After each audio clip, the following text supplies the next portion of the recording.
Na última aula eu falei que eu ia continuar falando sobre árvores geradoras mínimas e eu vou continuar falando sobre isso.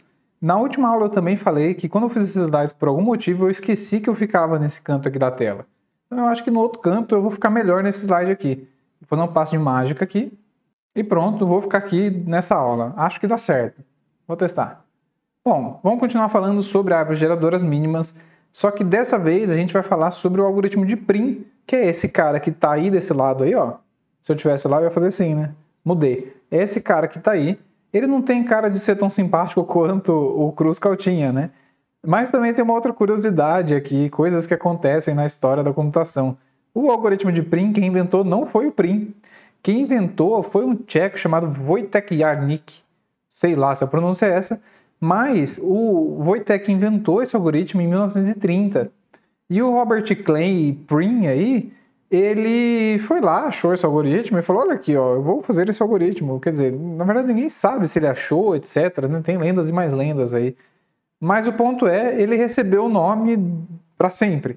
Né? Então ficou conhecido como algoritmo de Prim, apesar dele não ter sido o primeiro a inventar. Bom, mas ele é americano, pós-guerra aí, 1950. O outro cara é tcheco.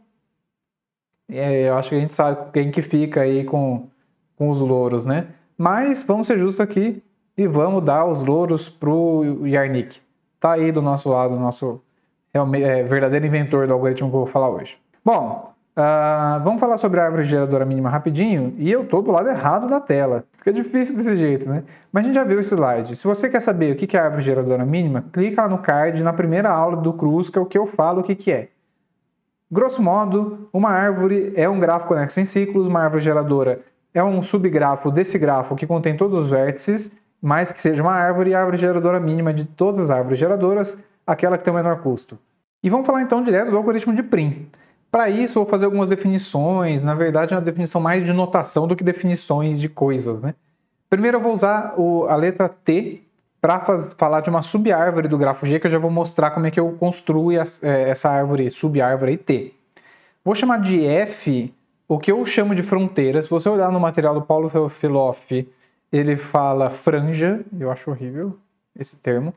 É difícil falar Paulo Feofiloff, peço desculpas aí, um grande professor. Mas, enfim, eu peço desculpas também por não gostar do termo dele, franja. Eu gosto de fronteira. Esse F de fronteira é o corte, lembra-se que é o corte, né? Eu já vou falar depois dele de novo, que liga T ao restante de G. Ou seja, é o conjunto de arestas que ligam um vértice nessa árvore que eu estou construindo, já vou mostrar como, a um outro vértice de G que não está em T. Vamos mostrar aí com um exemplo. Então tem esse grafo que eu já usei em outra aula, e suponha que no meio da execução do meu algoritmo eu esteja com essa árvore T.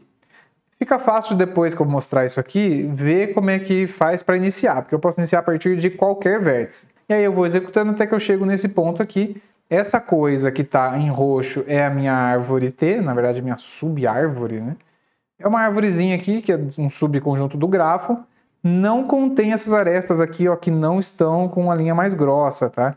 Então, esse meu T aqui é um conjunto de vértices e arestas que estão com as coisas negritadas aqui, mais grossas. E F é isso aqui, ó.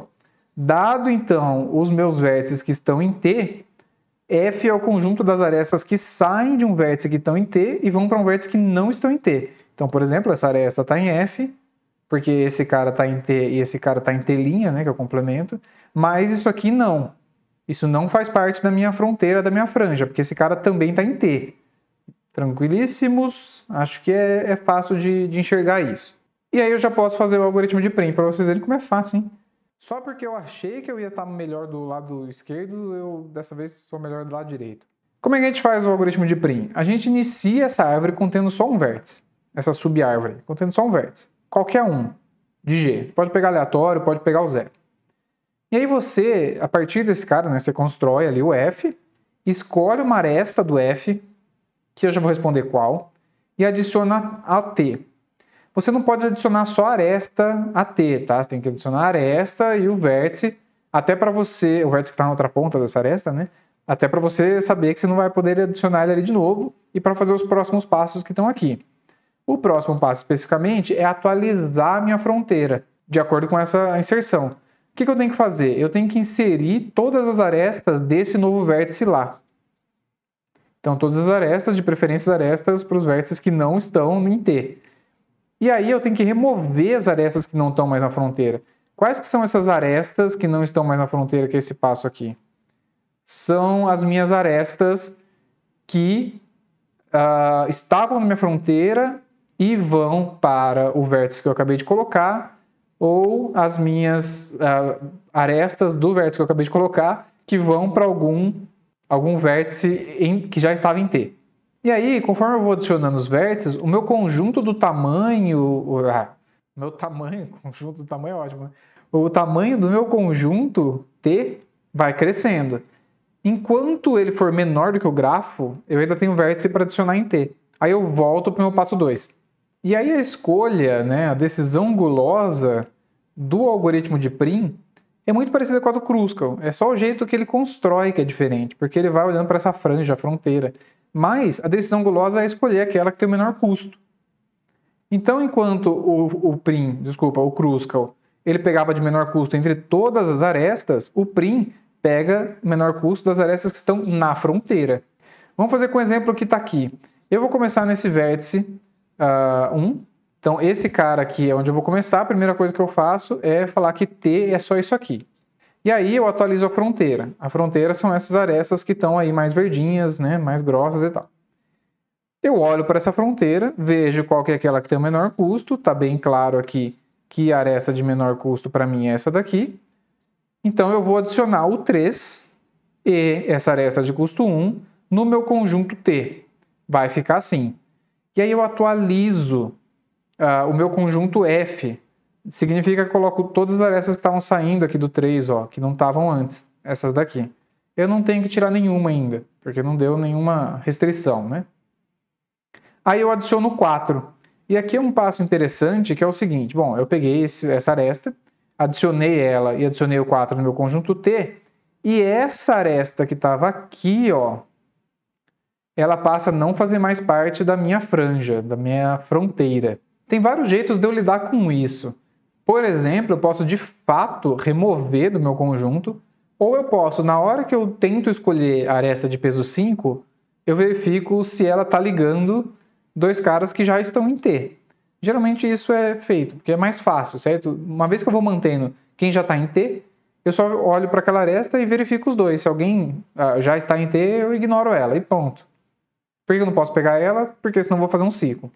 Então tá aí, tá atualizada a minha fronteira. E aí eu pego o próximo cara, que usando essa aresta de peso 2, eu ponho 2. Usando a aresta de peso 4, eu ponho o 6. Agora eu vou usar a aresta de peso 3 ali embaixo, eu ponho 5.